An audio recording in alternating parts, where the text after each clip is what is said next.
आमदार प्रसाद लाड माझ्यासोबत आहेत. प्रसादजी, स्ट्रॅटेजी आखली असेल, 5 उमेदवार आणि त्याचबरोबर 9 महायुतीचे उमेदवार निवडण्याची जबाबदारी आहे. निश्चितपणे विजय हा पक्का आहे. महायुतीचे 9च्या 9 उमेदवार पहिल्या राऊंडमध्ये जिंकतील याची आम्हाला खात्री आहे.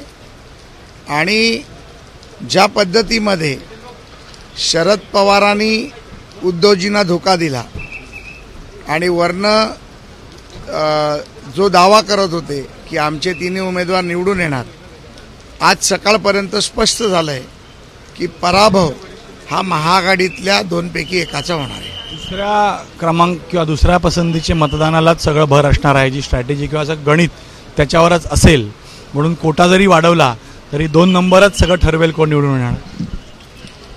सरकारमध्ये देखील 2 नंबरच सगळं ठरवतो की काय होणार आहे. हे मोठं स्टेटमेंट करताय तुम्ही.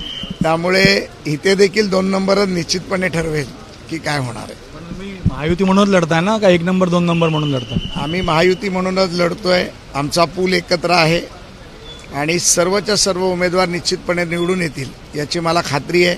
महायुतीचा समन्वयक म्हणून महायुतीच निवडून आली पाहिजे ही माझी खात्री आहे. सरकारमध्ये ज्या प्रकारे एक समन्वय म्हणून ते काम करतायत किंवा या मतदानासाठी, आणि सरकारमध्ये सगळे मिळून या 9 उमेदवार निवडून आणू असा विश्वास त्यांनी दर्शवलेला आहे. कॅमेरामॅन दीपेश महाजनसह गणेश ठाकूर, एबीपी माझा, मुंबई.